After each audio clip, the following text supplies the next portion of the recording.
저는 정기용이라고 하고요. 이번에 다들 발표하는 사람들이 그렇듯이 구글 I/O에 다녀와서 회사에서 연수도 보내줬는데 뭐 약간 뭐라도 해야 되지 않겠나 하는 심정으로 발표를 하게 됐습니다. 그래서 저는 이제 안드로이드 제팩하고 안드로이드 X, 그러니까 개괄에 대해서 먼저 설명을 드릴 거고요.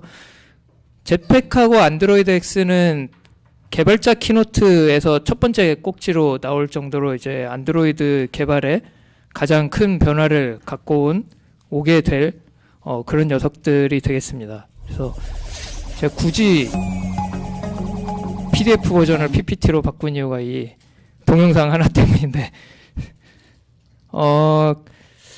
일단 제팩을 먼저 설명을 드리면, 제팩이라는 개념은 자체는 새로 생긴 거긴 한데 뭔가 이렇게 대단히 새로운 라이브러리가 만들어졌다거나 아니면은 뭐가 대단히 많은 게 추가됐다거나 이런 건 또 아니에요. 그냥 기존에 안드로이드 개발할 때 반필수적으로 사용을 해야 됐던 서포트 V4나 앱 컴팻 혹은 뭐 컨스트레인트 레이아웃, 아키텍처 컴포넌트, 디자인 서포트 라이브러리 이런 것들을 그냥 묶어서 앞으로는 제팩이라고 부르겠다라고 선언을 한 거고요. 제팩은 이제 등 뒤에 매는 로켓 점프할 때 쓰는 뭐 그런 것들이죠. 그래서 안드로이드 개발을 할 때 이렇게 뭐 로켓을 달아주는 것처럼 좀 더 용이하고 편리하게 개발자가 개발을 할 수 있게 해주겠다 하는 거고, 그래서 제팩을 구성하는 구성 요소들이 이렇게 돼요. 익숙한 내용일 거예요. 앱 컴팻, 무슨 뭐 멀티덱스, 데이터 바인딩, 라이프 사이클 다 기존에 공개되었던 내용들이 거의 90%고, 요번에 구글 I/O에서 새로 추가된 내용은 뭐 내비게이션, 슬라이스, 그리고 기존에 추가되긴 했지만 이번에야 공식 버전이 된 뭐 페이징이나 KTX 이런 것들 정도가 되겠습니다. 그러니까 이런 일련의 라이브러리들, 그러니까 구글이 공식 제공하는 안드로이드 개발용 라이브러리들이 제팩이고, 그럼 제팩을 왜 써야 되냐? 이거는 기존의 서포트 라이브러리를 왜 써야 되냐 하고 사실상 같은 이유예요. 그래서 하위 호환성이 기본적으로 보장이 됩니다. 플랫폼에 새로운 기능이 추가가 된다 하더라도 굉장히 뭐 훌륭한, 이를테면 잡 스케줄러 같은 그런 기능이 추가된다 하더라도 사용자가 그 버전의 OS를 안 쓰면은 결국 저 기능을 쓸 수가 없죠.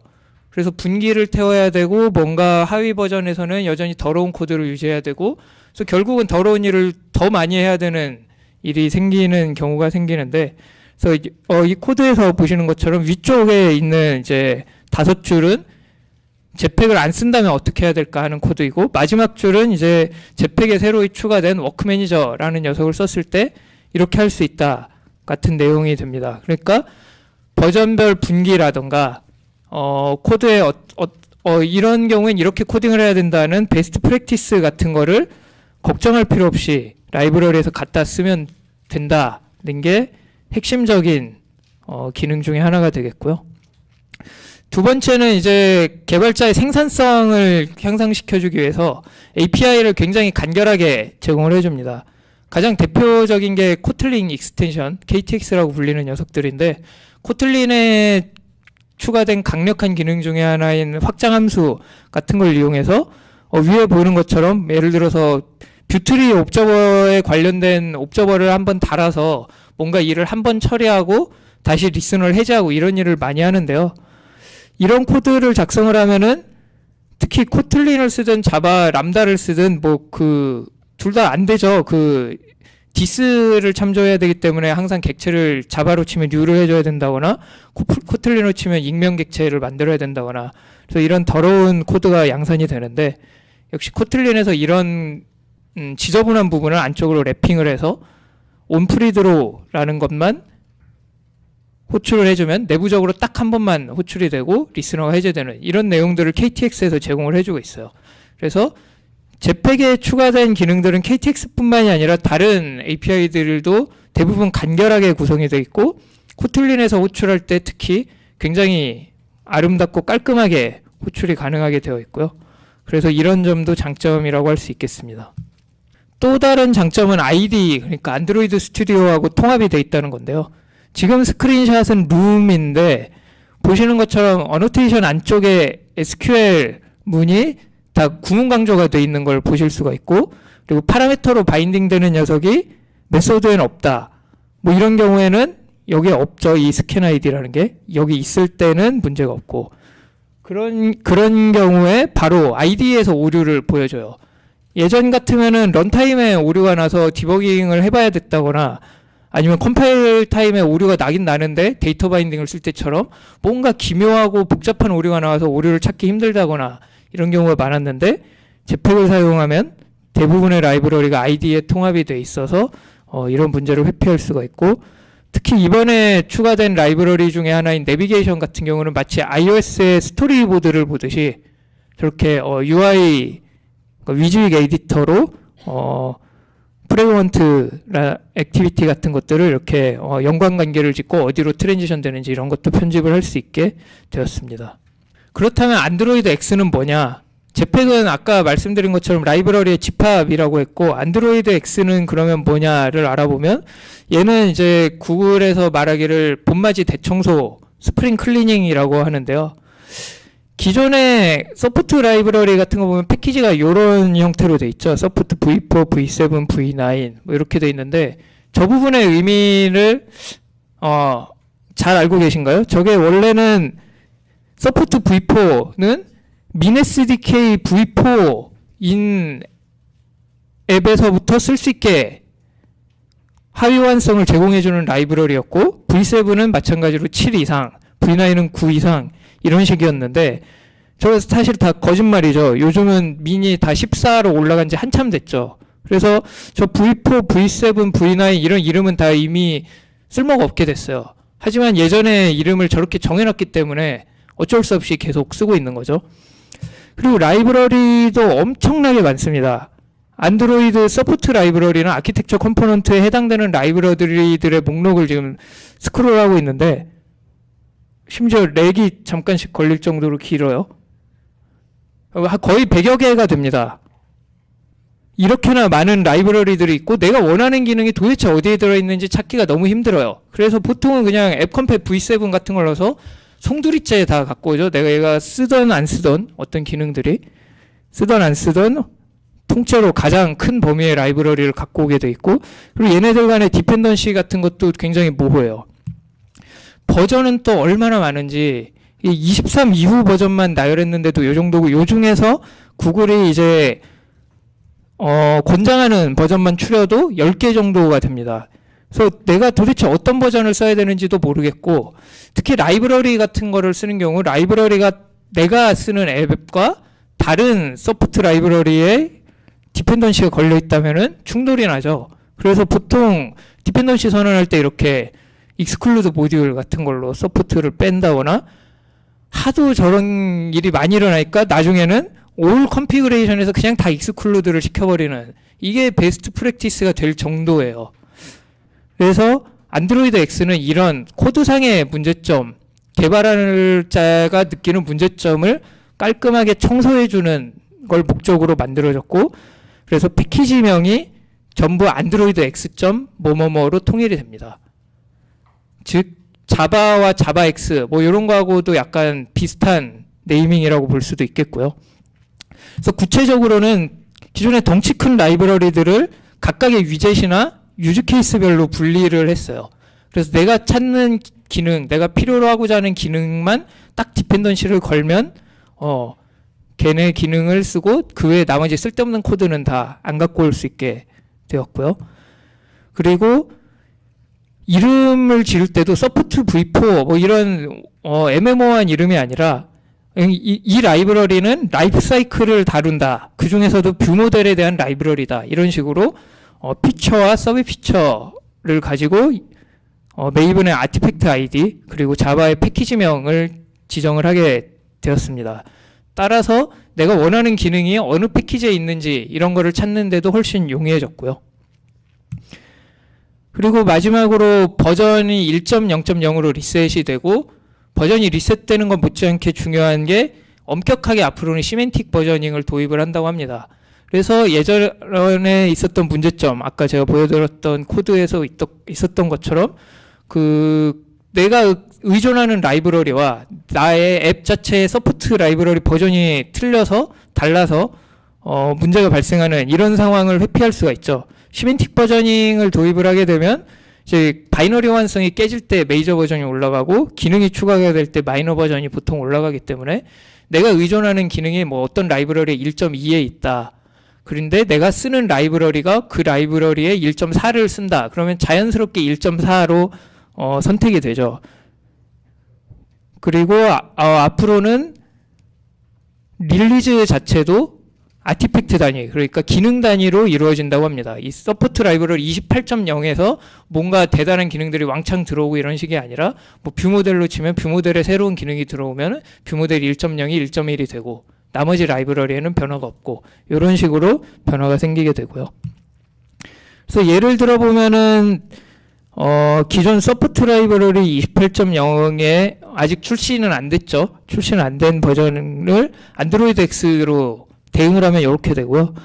보시는 것처럼 다 1대1 대응이 됩니다. 대부분의 라이브러리가 1대1 대응이 되는데 패키지명이 안드로이드 X로 깔끔하게 통일이 되어 있는 거를 확인하실 수가 있어요. 다만 이제 디자인 서포트 라이브러리 같은 경우는 안드로이드 X로 전부 전환이 되지는 않고요.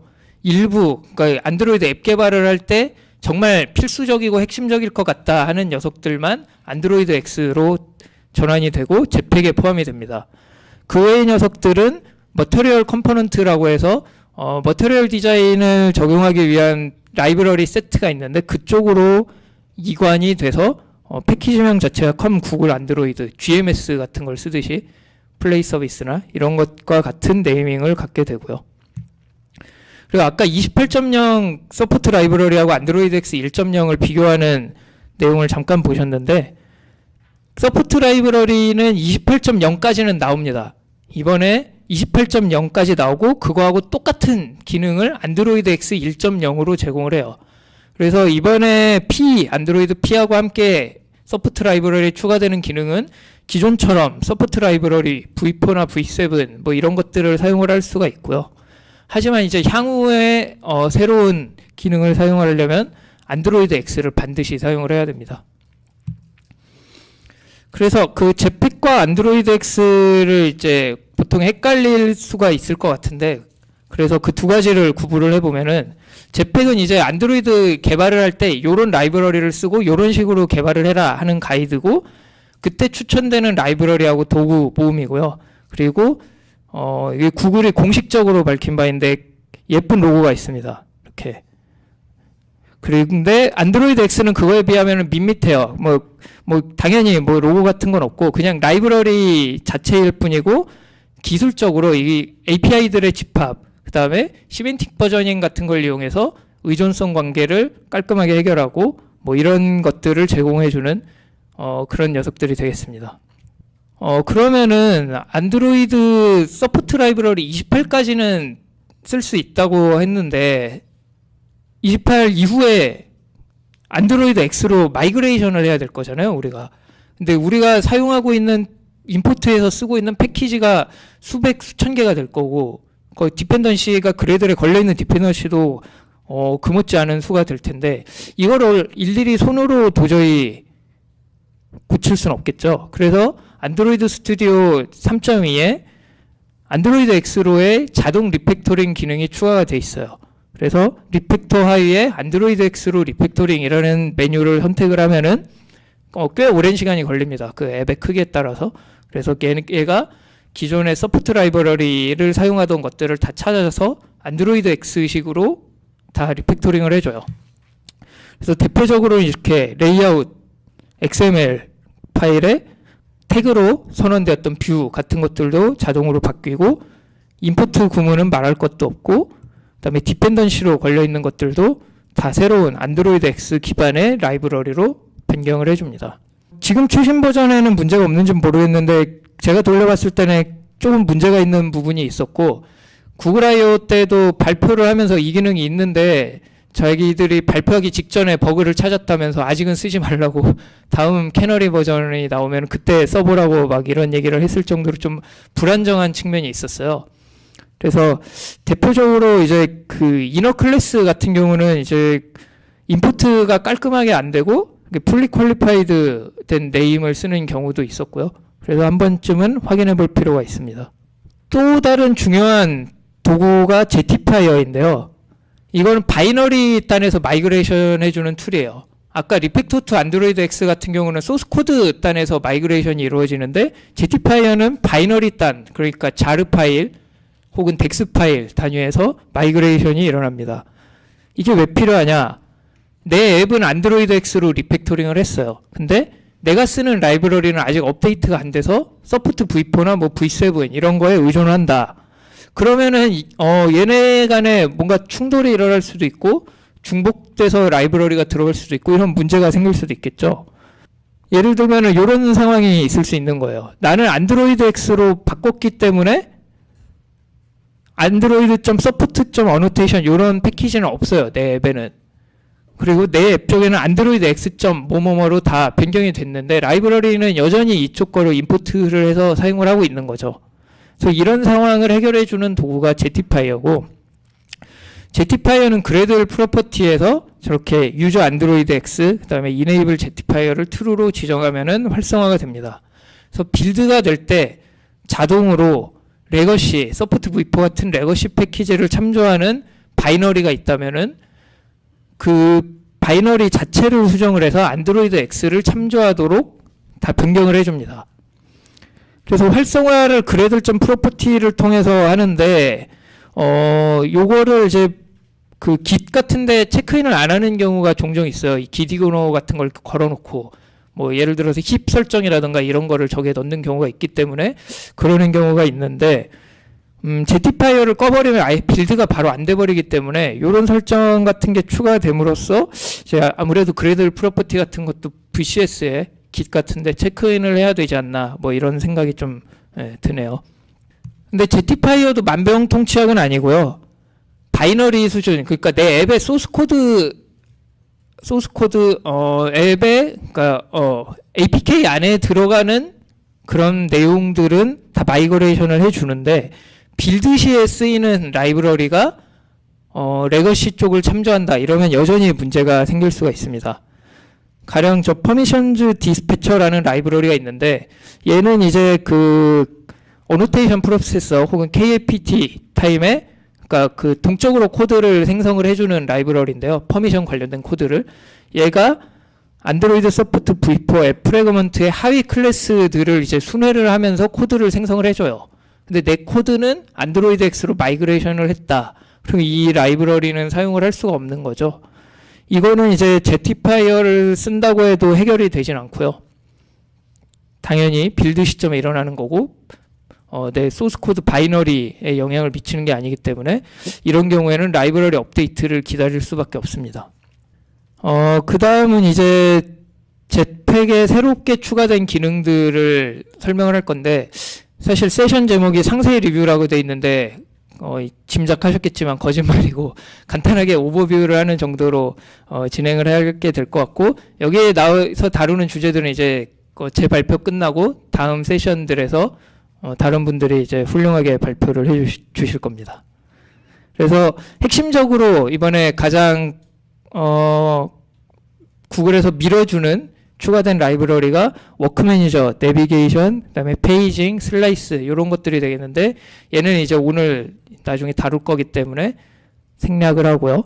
그 외에 몇 가지 짜잘짜잘한 기능들이 추가가 됐는데 간략하게 짚어보고 가면 리사이클러 뷰의 셀렉션이라는 기능이 추가가 됐어요. 그래서 리사이클러 뷰를 뭐 하나씩 탭해서 항목을 선택을 한다거나 아니면 심지어 이렇게 드래그 하듯이 손으로 쭉 집어 끌면은 그 안에 포함되는 녀석들이 다 선택이 된다거나 뭐 이런 기능들이 추가가 됐고요. 그 다음에 리사이클러 뷰의 리스트 어댑터 쪽에도 새로운 기능들이 많이 추가가 됐고요. 디프유틸 같은 거를 쓰기도 좀 더 편리해졌고, 그 다음에 예전에는 그 뮤터블한 리스트만 다룰 수가 있었는데 이제는 임뮤터블한 리스트도 다룰 수 있게 되었습니다. 그 외에 웹킷 같은 API가 jetpack에 추가가 됐다고 하는데 사실 이 부분은 저도 잘 모르겠는 부분이어서 어떤 건지는 잘 모르겠는데 그 제가 알기로는 그 이제 안드로이드 롤리팝 이후부터는 그 그 웹뷰를 플레이 스토어에서 업데이트를 받게 돼 있잖아요. 그래서 그런 것들에 접근을 하게 해주는 컴팻 역할을 한다고 합니다. 그다음에 브라우저에 이제 커스텀 액션 같은 거, 이렇게 롱클릭 같은 걸 했을 때 넣는 그런 API 같은 것도 추가가 됐고요. 그다음에 HEIF라고 해서 이제 이거는 JPEG을 대체하려는 파일 포맷, 이미지 포맷 중에 하나죠. 제가 알기로는 그렇게 알고 있는데 그거를 다루는 읽고 쓰는 기능들 같은 것도 JPEG에 추가가 됐다고 하고요. 그다음에 JPEG과 이제 조금 다른 갈래로 갈라져 나간 게 머티리얼 컴포넌트가 되겠는데 요것도 구글에서 상당히 많이 이제 푸시를 하고 있고요.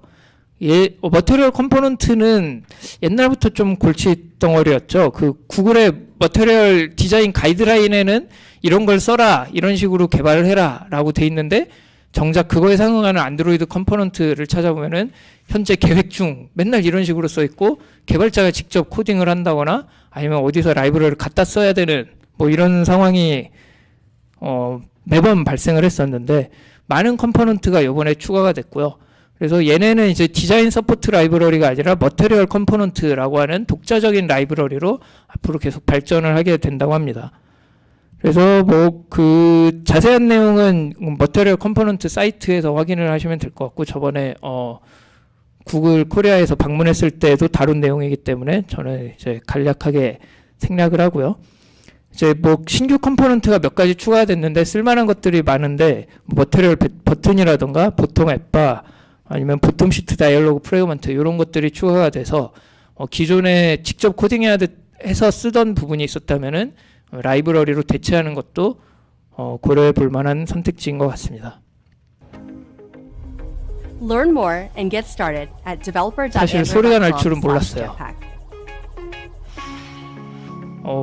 소리가 났으니 말인데 더 많은 걸 배우고 싶으면 developer.android.com을 방문해 보라고 합니다. 네, 그래서 제 발표는 여기까지고요. JPEG은 로고가 무척 마음에 들더라고요. 그래서 구글에서 JPEG 스티커를 하나 갖고 왔는데 팀 사람한테 뺏겨서 매우 우울한 단어를 보내고 있습니다. 네, 저는 여기까지 하겠습니다. 감사합니다.